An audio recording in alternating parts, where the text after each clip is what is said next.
Hello guys, welcome to English education. Students, आज हम पढ़ने वाले हैं क्लास 6 की पोएम जिसका नाम है where do all the teachers go. तो देखिए, काफ़ी इंटरेस्टिंग पोएम है, मुझे काफ़ी अच्छी लगी है।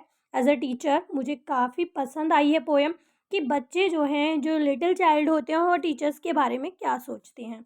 तो चलिए स्टार्ट करते हैं काफ़ी इंटरेस्टिंग सी पोएम को। पोएम का नाम है where do all the teachers go. तो देखिए, for a little children a teacher is special.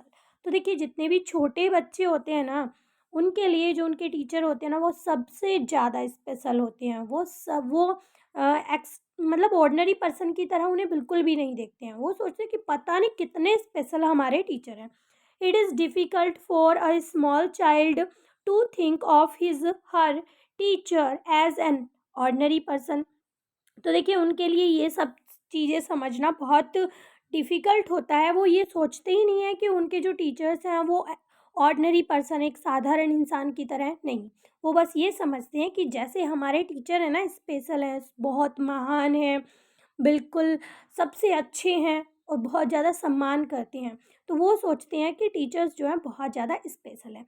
तो देखिए, पोएम भी आपकी ऐसी ही है। देखते हैं बच्चा क्या कहना चाहता है टीचर्स के बारे में। Where do all the teachers go. बच्चा कह रहा है कि सारे टीचर्स कहाँ चले जाते हैं। When it is 4 o'clock। जैसे ही 4 बजते हैं, मीन्स स्कूल की जैसे ही छुट्टी होती है, तो सभी टीचर्स कहाँ चले जाते हैं। Do they live in houses. तो देखिए, बच्चा जो है टीचर को इतना स्पेशल समझ रहा है कि बच्चे को यकीन ही नहीं आ रहा है कि वो घरों में रहते हैं। तो देखिए, वो कह रहा है कि do they live in houses. क्या टीचर्स घरों में रहते हैं। And do they wash their socks. और क्या वो उस समय पर अपनी सॉक्स को धोते हैं। तो देखिए, पहले पैराग्राफ में जो बच्चा है वो टीचर के बारे में सोच रहा है कि सभी टीचर्स 4 बजते कहाँ चले जाते हैं।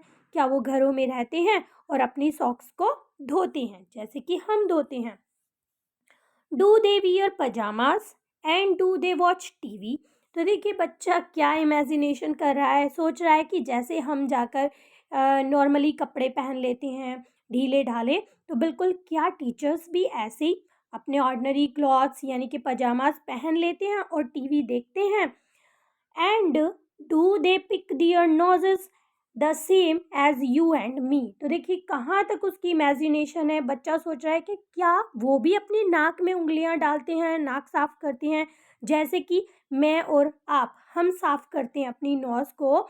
तो क्या टीचर्स भी ऐसा ही करते हैं। तो देखिए, काफ़ी इंटरेस्टिंग है कि एक छोटा बच्चा जो है क्या कुछ टीचर के बारे में सोच रहा है कि टीचर जो है घर पर जाने के बाद क्या करते होंगे, कहाँ पर वो चले जाते हैं, क्योंकि टीचर उनके लिए काफ़ी स्पेशल है।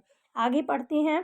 Do they live with other people, have they moms and dads. तो देखिए, बच्चा कह रहा है कि क्या वो दूसरे लोगों के साथ रहते हैं, क्या उनके भी मॉम और डैड हैं।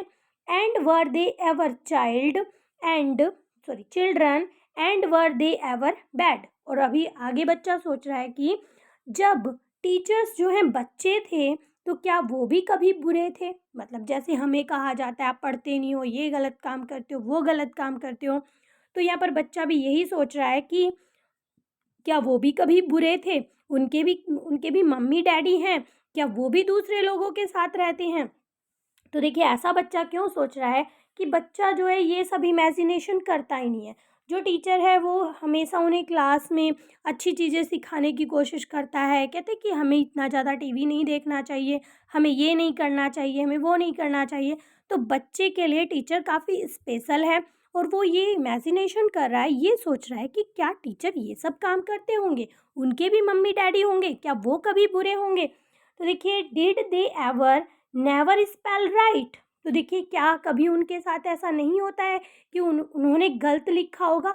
वो बच्चा सोच रहा है कि हो सकता है उन्होंने भी गलत लिखा हो कभी। Did they ever make mistake.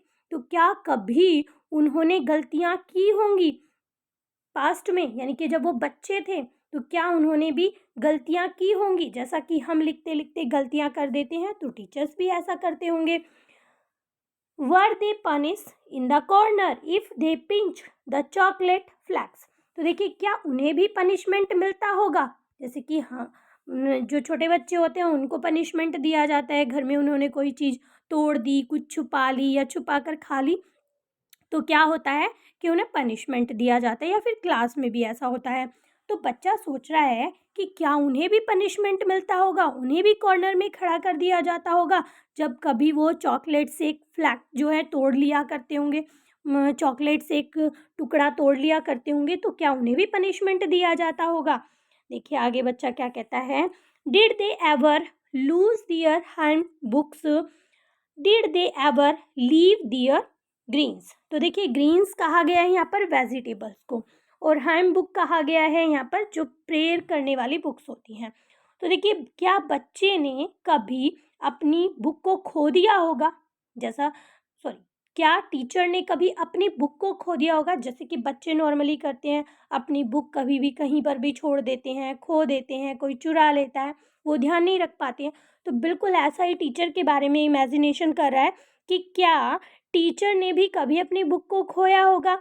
और कहा जा रहा है कि जो टीचर्स हैं क्या वो कभी अपनी सब्जियां वापस छोड़कर आ जाते होंगे। वापस मतलब जैसे टिफ़िन में लंच लेकर जाते हैं बच्चे, तो क्या करते हैं मोस्टली जो सब्जियां होती हैं उनको ऐसे ही वापस घर पर ले आते हैं टिफ़िन में। तो बच्चा यही सोच रहा है कि क्या कभी जो टीचर्स हैं वो भी अपनी सब्जियां ऐसे वापस लेकर आ जाते होंगे। Did they scribble on the desktop. तो देखिए बच्चा सोच रहा है कि क्या टीचर्स भी डेस्क के ऊपर लिख देते ना जैसे स्टूडेंट क्लास में, तो क्या टीचर्स भी ऐसा ही करते होंगे कि डेस्कटॉप के ऊपर लिख दिया करते होंगे। आगे देखिए, did they wear old dirty jeans. और क्या टीचर्स भी पुरानी और गंदी जीन्स पहनते होंगे। तो देखिए कहाँ तक की इमेजिनेशन बच्चा कर रहा है, क्लॉथिंग से, ईटिंग से, मतलब हर एक चीज़ को कंपेयर कर रहा है अपने आप से कि जैसा हम करते हैं क्या हमारे टीचर्स भी वैसा ही करते होंगे। अब देखिए सबसे इंटरेस्टिंग पैराग्राफ है लास्ट वाला पैराग्राफ। बच्चा क्या कह रहा है, I will follow one back home today. तो देखिए आज बच्चा क्या करेगा, बच्चा कह रहा है कि आज मैं क्या करूँगा, एक टीचर को फॉलो करूँगा। जब वो वापस घर जाते हैं ना, तो आज मैं उनको फॉलो करूँगा।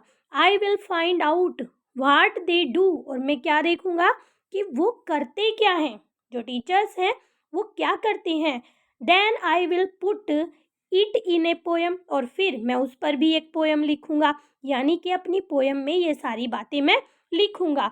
That they can read to you. और जो टीचर हैं वही तुम्हें वो पोएम पढ़कर सुनाएंगे क्लास में कि वो क्या करते हैं। ठीक है, तो काफ़ी इंटरेस्टिंग पोएम है ना। तो देखिए लास्ट वाले पैराग्राफ में बच्चा जो है टीचर को फॉलो करने की बात कर रहा है, कह रहा है कि मैं आज जो हमारे टीचर्स हैं उनमें से किसी एक को फॉलो करूँगा और मैं देखूँगा कि वो क्या करते हैं। फिर मैं एक पोएम लिखूँगा, उस पोएम में मैं वो सारी चीज़ें बताऊँगा जो वो करते हैं, और फिर टीचर्स जो हैं वो हमें और आपको पढ़कर सुनाएंगे कि वो घर पर क्या करते हैं।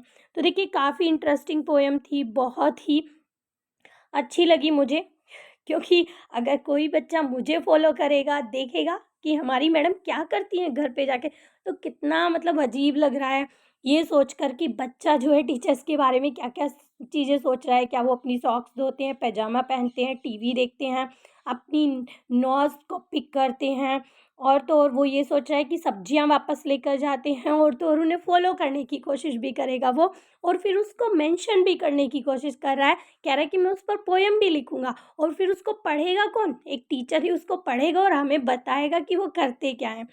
तो इस तरह से पोएम होती है आपकी कंप्लीट। आई होप आपको अच्छे से समझ में आ गई होगी। अगर वीडियो आपको अच्छी लगी है तो एक लाइक ज़रूर करें। चैनल पर अगर आप पहली बार आए हैं तो चैनल को सब्सक्राइब करें। मिलते हैं अपने नेक्स्ट टॉपिक में, तब तक के लिए bye bye and take care.